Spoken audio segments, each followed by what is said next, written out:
Well, Todd Bowles, it turns out, was telling the truth. And in a draft that is always, full of liar's poker, he kind of put his cards on the table, man, back in March. We were sitting down with him at a breakfast in Palm Beach, Florida, and he said something to the effect of, hey, look, it's about points. It's about scoring points. I can do some stuff on defense, but I'm not going to pass on a good offensive player just to take a guy on defense.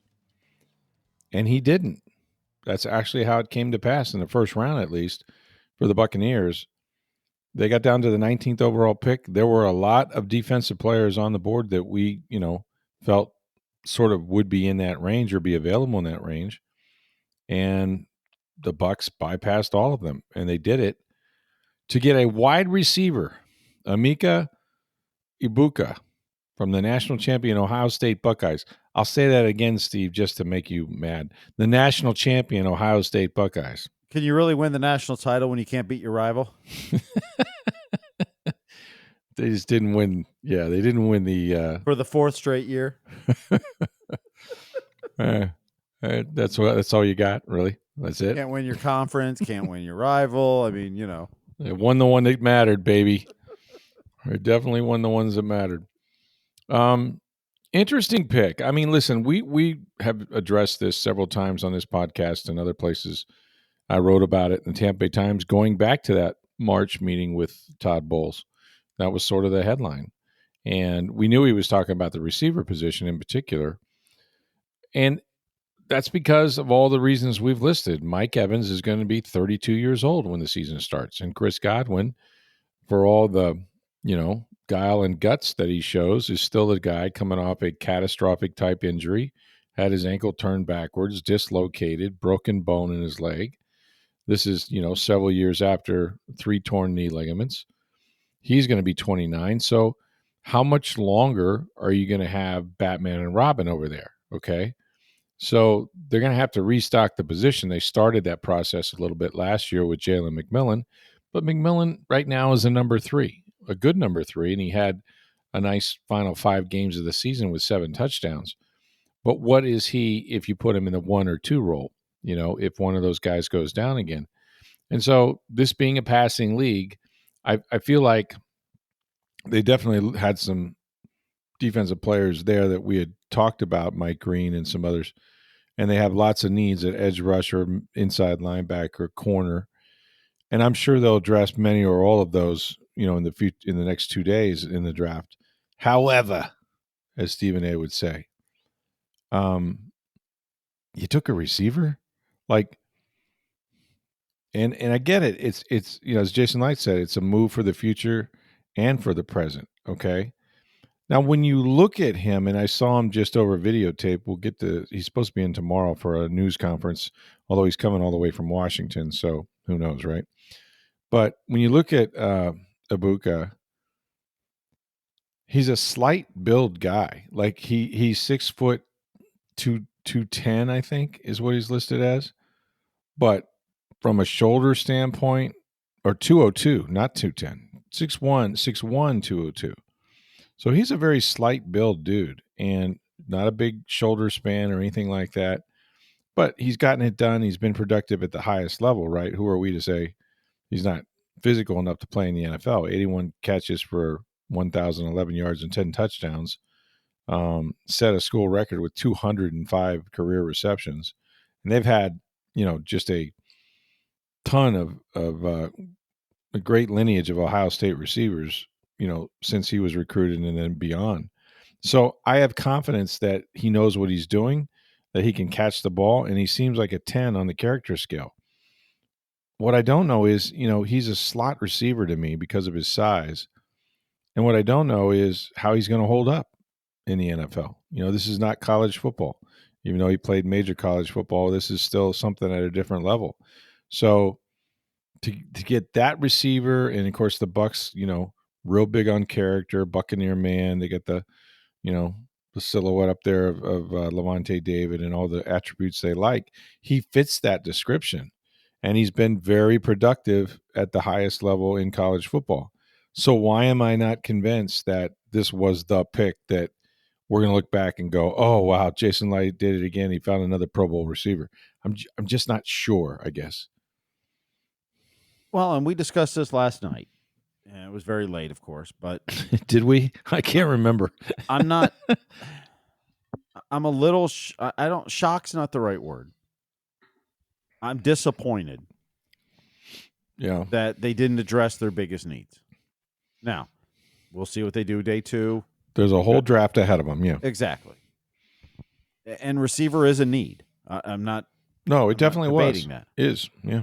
I just think that you could have helped your team more in the immediate future. Right. And if you think this is a Super Bowl caliber offense, there you go. Which last year it was 29.5 points a game. Mm-hmm. That the reason that they were home as early as they were in the playoffs is their defense wasn't good enough all year. It was a lot of bend don't break. Yeah. It wasn't bad defense, but they have needs there, a lot of them. And while receiver is a need, like I said, it's a need, and it's something they needed to address in this draft. Yeah. I'm and time may tell, and this may be the best pick. Oh, it could be. Yeah. Based on who was left on the board, where they had them, maybe this was the only kid that wasn't a reach for them based on their scouting. We'll see. Mm-hmm. Time will tell. I don't think it's a bad pick. I just think that they desperately needed help at all 3 levels of the defense. And that's where I wanted them to go with the first round pick. Yeah, I think if you're talking about winning now, and this is the thing, and even Jason made mention of it, he goes, Todd's really easy to work with. I mean, given our needs, you think, he's a defensive coach, but he was fine with getting, this player. And that's what he told us in March. But, they did some things in the offseason to try to cover themselves a little bit at some of those spots. Here's what I think, as Peter King would say, I think they believe that Chris Braswell is going to come back and be a player, right? And I guess you should, since you took him in the second round a year ago and he only had a sack and a half for the season. But I guess you have to count on the fact that you weren't wrong to begin with, and that given more seasoning, more reps, more confidence, he's going to come in and be a factor off the edge. You did sign Hassan Reddick, which absolutely is going to help you. I don't think they have enough, but if they think they have enough is all that matters, right? You still have Anthony Nelson. You got some guys. Are they elite? Are they going to get you 10 or 12 each? I'm not as confident. I'm not as confident. And then even if you overlook the edge rusher position, what the hell with linebacker, man? It's pretty important. It's pretty important. And they had a chance to grab some linebackers, and they bypassed that. They ignored the whole defense with their first pick. Now maybe some of these guys, somehow make it into the second round, and the Bucs are able to get them at a better value. That's always possible. You don't know. We don't know what flags that the Bucs might have on their medicals or things like that. I mean, we just don't. So there could be some of that going on. But I just know this, that when I look at their football team and I see teams, controlling the ball on them and not able to get off the field, I see an offense that's already averaging 29.5 points per game. I don't know how much better this guy's going to make them next year or the year after. That remains to be seen. Well, how much better he's going to make them is going to more likely be because Godwin's hurt.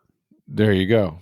So it's an insurance type pick in a sense. Mm-hmm. And that doesn't mean he can't contribute whatever else, but yeah, you look at it, he's not supposed to start. You didn't draft a starter at this point. But you should be drafting starters if you're picking in the first round. Well, you should be drafting starters if you're picking in the first round and you think you're Super Bowl contender. Yeah, I agree. It's a little bit of a tell in a way. You know what I mean? It's kind of like, we really want this guy because we see what's coming down the pike. It's going to be our superstars leaving us. We really don't have anyone to replace them. So you're kind of restocking a little bit here, I think. Yeah. Well, at a time when the other two guys are still here. Like what better time to bring in somebody's successor, right? They have to be here to know what it looks like, smells like, sounds like, operate everything or whatever they're going to do. But, you know, you got to have them around. I just It's a feel little like the Kyle Trask pick, although I think Trask was definitely much more of a reach. Yeah. It was end of the second round, a project, but you had Tom Brady. So you hope that you found something, Mm-hmm. you know, and you held him there. This isn't quite the same because I think you're going to expect him to contribute this year. I would think, yeah, he's your first round pick, sure. Right. But you know, the only way he becomes wildly successful this year is if Godwin's hurt or Basically. McMillan ain't playing or, Yeah. you know, I don't think he's really a replacement for Mike Evans based on the way he plays. Not big enough. No. Right. Yeah, he's So like I said, I don't think it's a bad pick, but I don't think it's the best pick to help you win now.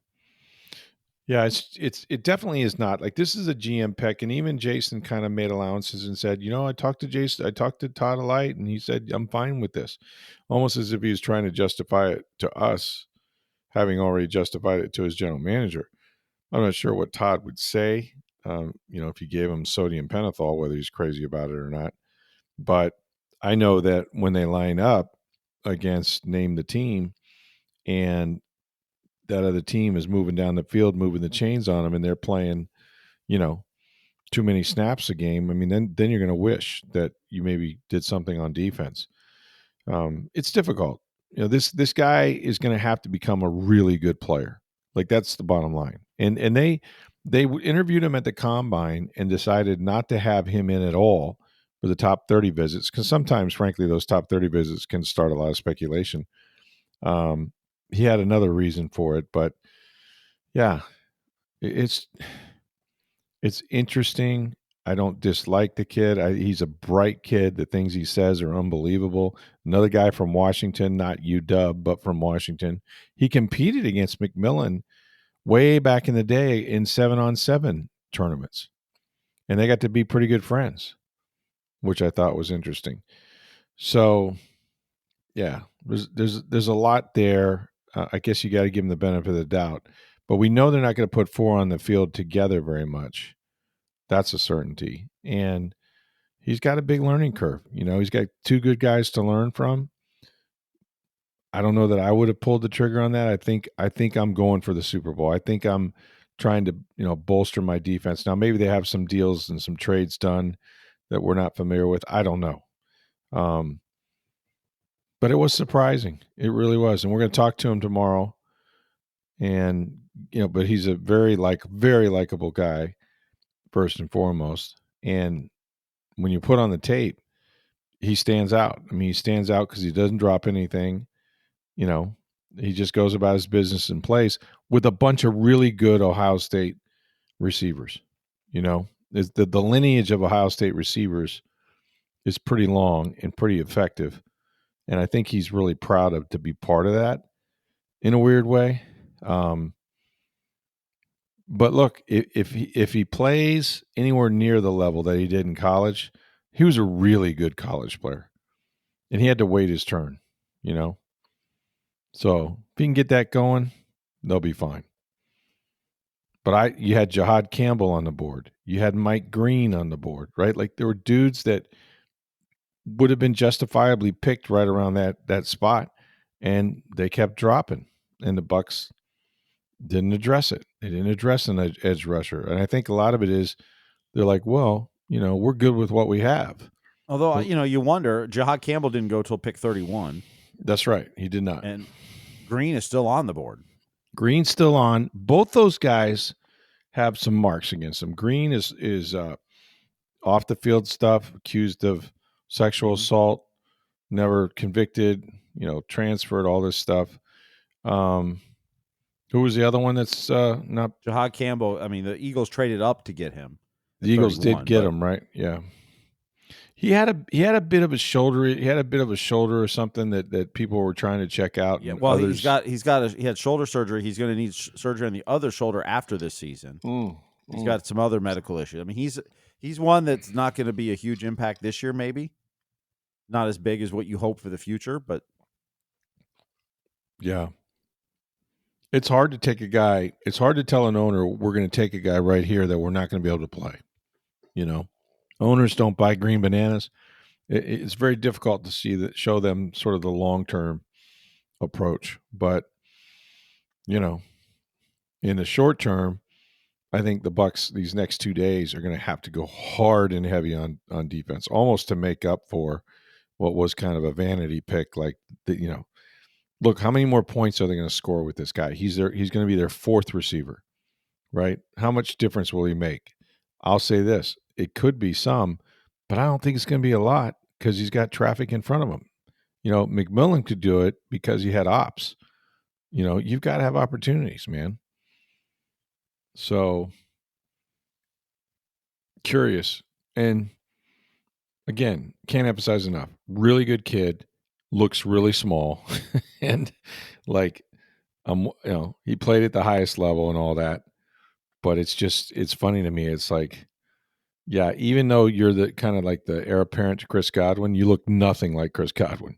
You're not, the shoulders aren't there like and he may surprise me when he comes in here, but we'll see. And we'll got to see what they do, Friday, Saturday. I mean, you can't really, you're blindfolded grabbing the elephant's trunk at this point. You're just trying to project what the rest of the draft's going to look like. I mean, the rest of this draft for them pretty much has to be all defense. Doesn't it? Maybe you take an offensive lineman. Right. But you literally don't need anything else that doesn't play defense. Even if you got a defensive tackle, I could justify it. There's Absolutely. not a spot on that field. Safety, sure. Nickel corner, corner, both of them. Like, all those guys need to be pushed. So even though like you said, they've made some adjustments, they really haven't nailed it. So we'll see what they do going forward. I got faith. I mean, you got, Jason Lights had some really good drafts in the last 3 or 4 years. Going back to 2016, not so much. Yeah. But, as we said last night, I mean, I'll give him the benefit of the doubt. And I'm not, sure. Like I said, I don't think it's a bad pick. It's not. It's not a bad pick. I just don't, with this guy, like the way they talked about this guy was more glowing than his physical stature. Let's put it that way. Like I know what it takes to play. I haven't played in the NFL, but I've been around it, and I know how tough you have to be. And some guys are mega tough even when they're little like that. Maybe he's one of them. He did, like I said, he did play at the SEC. It's not like he was, No, he played in the Big Ten. Or I'm sorry, the Big Ten. He played a major conference, and it's not like, there aren't guys that are big that can hit there either. So he's been in the arena, but this is the NFL. He's stepping in the NFL. When you play slot, you're cracking down and blocking down on linebackers and outside edge rushers and that sort of thing. It can get really interesting. If you can't do it, you just don't ask him to do it. I think it's going to be hard to get 4 guys on the field, so I think that him and McMillan will probably initially alternate as that third receiver. Baker's happy. Baker sent Jason Light a note right away, which he wouldn't read to us. I can't imagine like what that text looks like when he does something good or bad. So that was funny, but yeah, kind of. And the rest of the draft, the big story is Shadur Sanders not taken in the first round. Are you surprised at that? Not surprised. Amused? Maybe a little bit. I Confused? guess a little bit. I'm not shocked. But no. I mean, to be honest, it was foreshadowed a bit, wasn't it? I kind of wonder if any of the quarterbacks in this draft are first round worthy. To be honest. Well, the first pick notwithstanding. Probably can't. Well, but put Cam Ward in last year's draft class. Yeah, he may not make the first round, or if he does, it's late. Yeah, or next year's. It's supposed to be a better class. Like, yeah. No, you're right. I don't. Time will tell. Jackson Dart. When he's the second quarterback off the board. So those are the only 2 quarterbacks that went in day 1. Right. It's kind of like it was a few years ago. There was only 2 quarterbacks taken in the first round. I remember Desmond Ridder was taken in the 3rd round. And he was the 3rd quarterback off the board. Was that the Jameis draft? No. That's more recent than that. Oh, Ridder was just what, 2020 or whatever. Oh, I see. I get you. But I mean, normally you see more quarterbacks go in the first round. Oh yeah, Only 2 went. interesting. Yeah, and Jacksonville trading up to get Travis Hunter was huge. Thought that was an aggressive move. I will say this about Travis Hunter. I think he's a tremendous football player. He's freakish, obviously athletically. I think he'll, probably enjoy the lifestyle. I think you probably have to make sure that he doesn't enjoy it too much.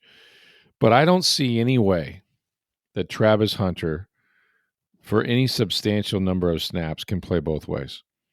It's not the same game. It just is not this. That's why nobody does it, right? There's plenty of athletes that are athletic enough, but they make them choose. When you think about the structure of practice in the NFL versus college, these guys, the defense is its own kind of entity with its own set of coaches, position coaches, coordinators, etc. And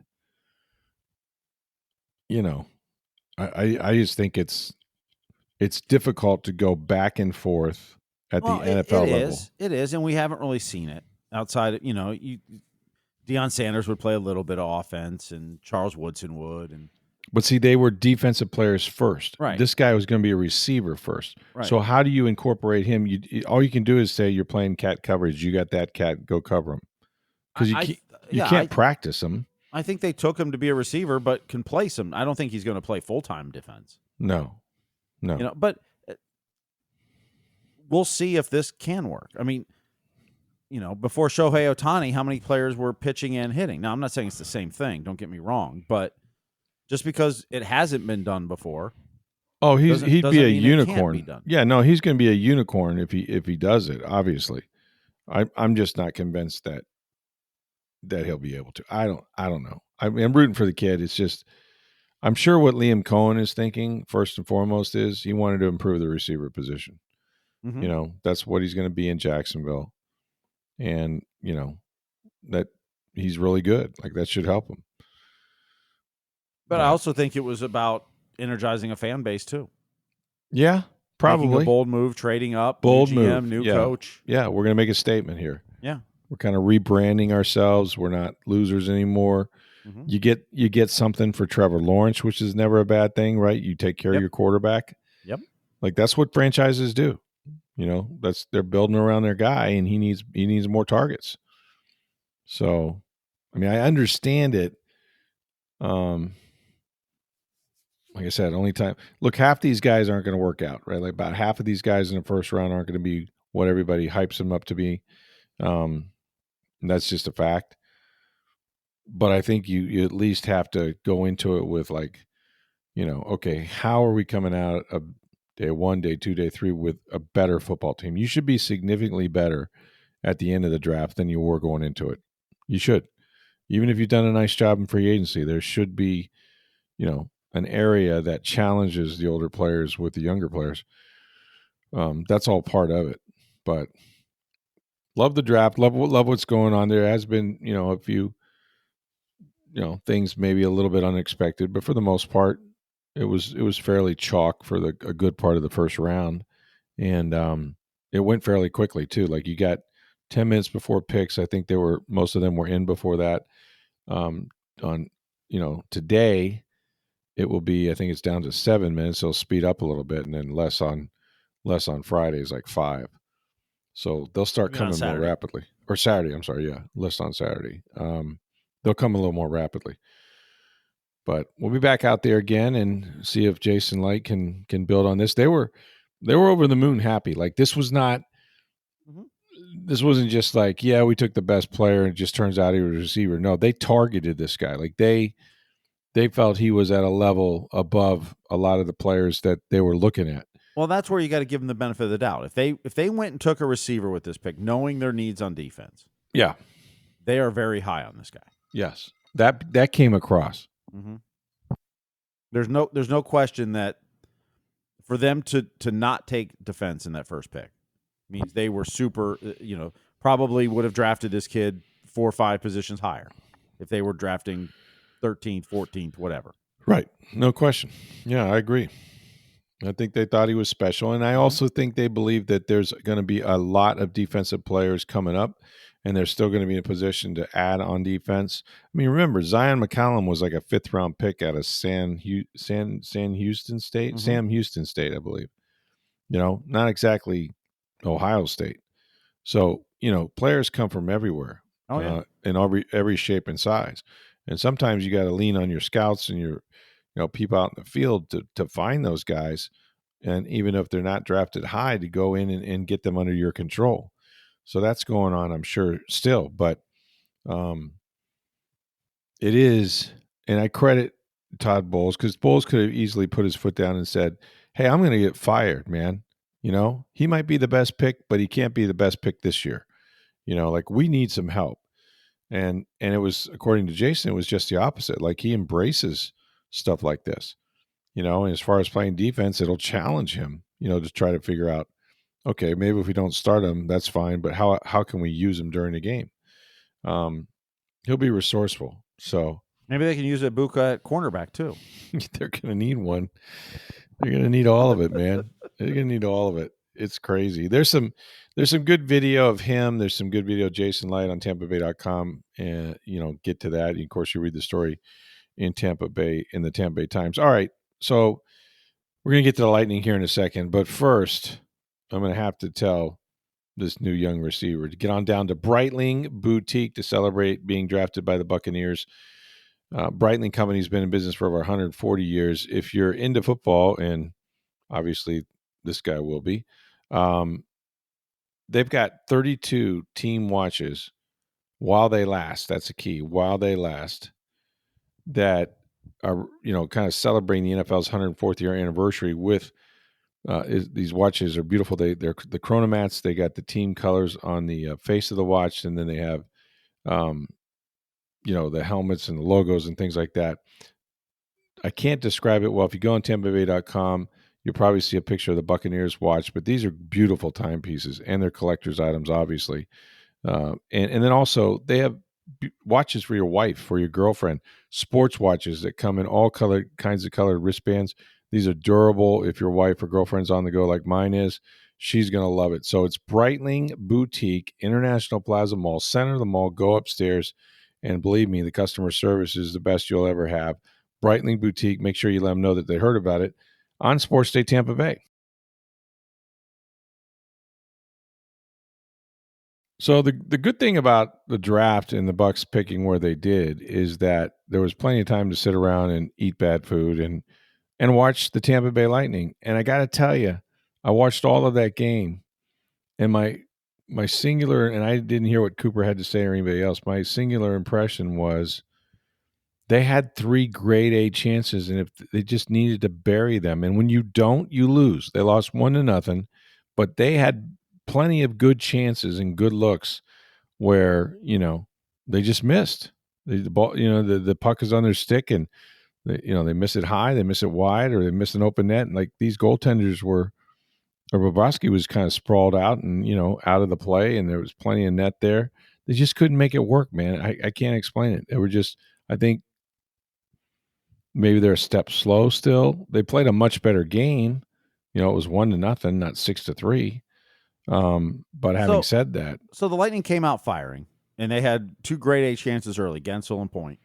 Point was the one that got backhand. me. He was on the backhand. It just went wide. Oh, God, it was so open. But and they got a power play, and you looked, okay, Lightning's good. Yeah. And then they took an icing.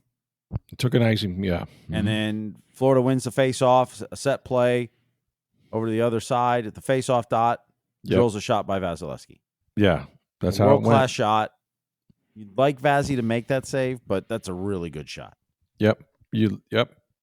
Like, you'd like him to make that save, but it's not a bad goal. He kind of got partially screened, too, I thought.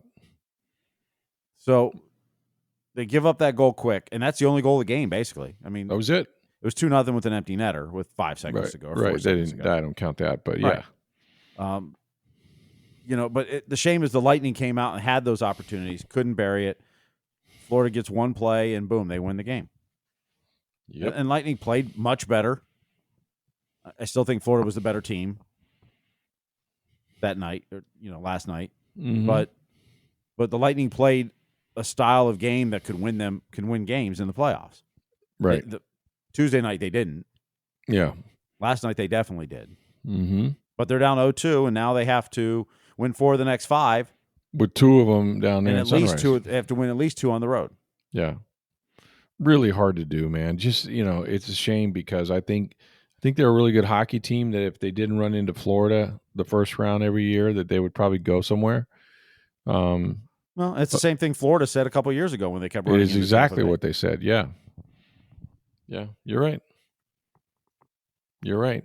But I wouldn't bet your mortgage on them coming back. I think they'll win a game or 2 perhaps, but it's very difficult to dig that kind of hole when you're at home, and not get anything done. Like that's psychologically that's tough. And now you have no room for error. Now you have to win every game, or in your mind you have to technically defeat have them. a room for error because you can lose one more. You can lose one more, but in your mind, I think you have to go into it like this is our season. You certainly can't go down 3-0. It's not a must-win Saturday afternoon, but it's pretty close. Yeah, because if you're down 3-0 with a game, on the road still to play, that's a different animal. You're going to have to get something, preferably 2, but it's a shame. It's a shame. The weird part is, as good as the Lightning are at home, they have been bad in the playoffs. They have now lost, I want to say it's 8 of the last 9 home games in the playoffs. Jeez. I didn't realize it was that bad. Wow. Well, there's That's pressure off the top playing of my at head. home. It may be off a game or 2, but it's close. Like, it's not, they have not been good at home in the playoffs of late. Now, several of those were overtime losses to Toronto 2 years ago. Yeah. So you get to regulation. If it was in regular season, you get a point. Yeah. That's not the way the playoffs work. It just doesn't feel like that. The other thing is the building. Like, it doesn't feel like the building is energized. It feels like a nervous crowd. And then ultimately something goes wrong, and they're all kind of like, "Oh, here we go." It was energized off the jump, and the Lightning were flying to start. Right. But when Florida got that goal, yeah, it got quiet. The air just sucked out, and everybody's like, "Oh God, here we go. We're just going to watch them get beat." It was tough. Now the Lightning have trailed a series 0-2 8 times in their franchise history. And how many times they come back and win? 2. So you're saying there's a chance? Yeah. 2 out of 8. 25% chance. Yeah. Which is not bad. I don't know if that's more than most teams. That's better than I would have thought. Mm-hmm. Well, you can't win them both all at once. You have to win the first game, and then you worry about the second one. And that's you just got to block it out and say, I know teams don't come back from this, but we're not every team. And when you get a win down there, if you get the next one, especially if you lose the next one and you're down 3-0, it's like, okay, you're going to start to accept your fate. But if you get it to 2-1, now maybe a little doubt creeps in Miami's mind, but more importantly, you would have figured out how to beat them. And that's kind of what they need to do. But, I look at it and I go, you got shut out, man. Like Kucherov, that's now 12 straight playoff games without a goal. But somebody has to take the lead and They're still trying to create the perfect goal. You didn't think they were more north-south in this one? I thought they were. I don't think they're shooting enough. Yeah. I think they're still trying to pass the puck into the net too much. Yeah, you might be right. They don't create enough chaos in front of the net. Right. You don't see him having to move very much, right? Right. In the playoffs, you get a puck to the net. How many times do the Lightning get the rebound and then push it back to the point to set up the perfect play again? Sure. I think they're still get a little past it. They played a much better game Thursday night. No question about it. They did. And, look, you gave up 1 goal. That should win most playoff games. You gave up 1 goal, but then you still made enough mistakes to lose. Like, that's kind of what they've been doing. So on Thursday night, they had 2 players lead the team with 4 shots on goal. You want to take a guess who they were? One's a defenseman, I think. Both are. Eric Chernak and Ryan McDonough. But jeez. That can't be what you want. Yeah. Can't be. I mean, you want them shooting. That's good. Yeah, but you want other guys, especially, Right. Well, and that shot's on goal because how many are they missing the net with? True. That's true. No, they certainly missed it. I mean, there was a big one that Point missed. Yep. You just don't know which goal is going to get you, man. You don't know. But talk about a fast turnaround. Like this season, like you start a series and you lose the first two at home and then you're going on the road. I mean, inside of a week or so. Well, it's a day game too, Saturday. I mean, it's like 36 So hours. It's less than 2 days, right? Yeah. It's a tough place to be if you're the Bolts. But I'm sure what John Cooper will continue to say, and he's right, those games are gone. You got to erase them. Well, easier said than done. Well, there's lots of good stuff to take from that game Thursday. Like I said, you gave up one goal. Yeah. That should win most playoff games. But it didn't. Most games, period. Yeah. No, I think if you play like that again, you have a chance. But remember now, it's down there. Mm-hmm. You know, crowd is behind them. But hockey's weird, man. Like you'll see teams lose at home all the time. It's not as big a home field basketball advantage. where 0-3 I don't think has ever happened. And hockey 0-3 has happened several times. You're not putting in the 3-point shot. Little 19 feet away. Slap shot here is worth 2 goals. But Lightning have the work cut out for them.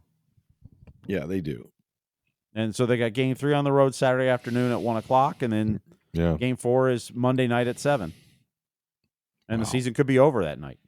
By Monday night at 7? Or by 10 o'clock-ish. I mean, it could be. I hope not.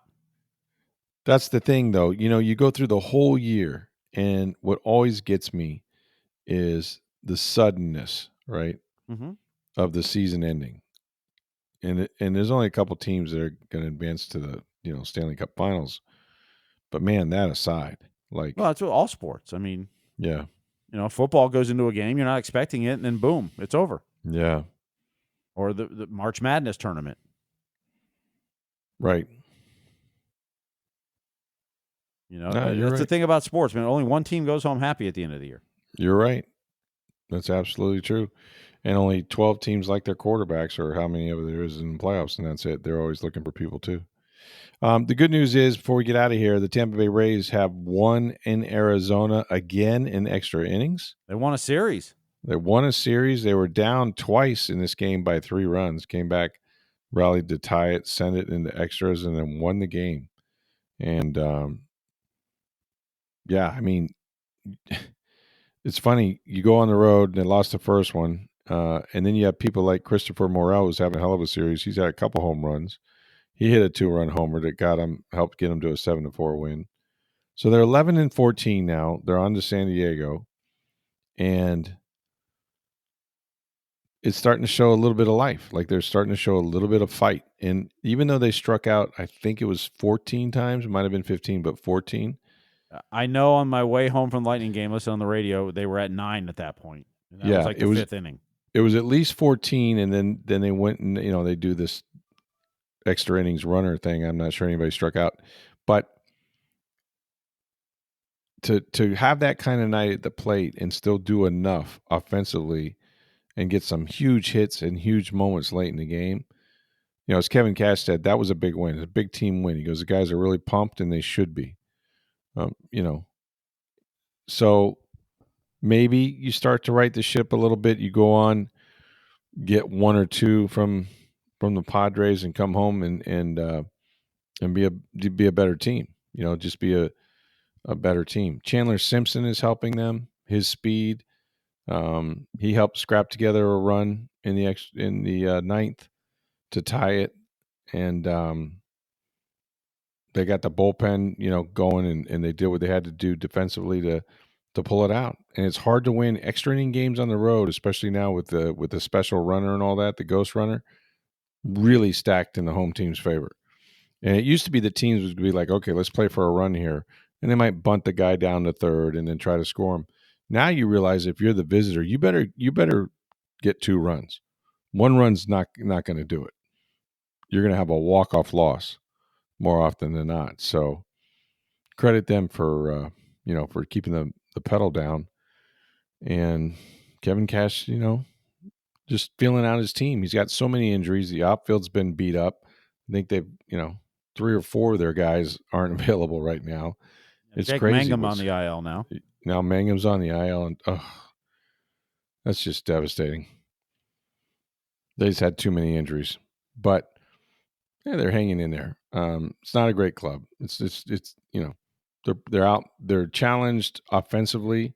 I think pitching has been exceptional at times. Rasmussen was certainly good, even though he allowed his first extra base hit and a home run and multiple runs. He hadn't done that in this season.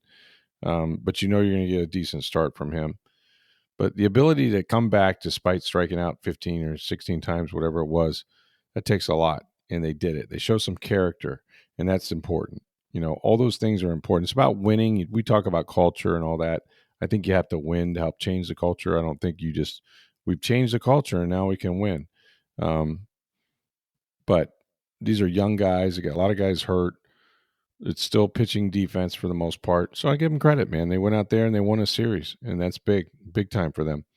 We'll see what they can do moving on. Okay, we're going to move on. Make sure you guys check out Breitling Boutique, International Plaza Mall. They got all the watches there for you. NFL watches, the Chronomats and the Navitimers, and men's and women's watches as well. Let them know that you heard about all of it right here on Sports Day Tampa Bay. Thanks for listening. For Steve Versnick, I'm Rick Stroud of the Tampa Bay Times. Have a great weekend, everybody.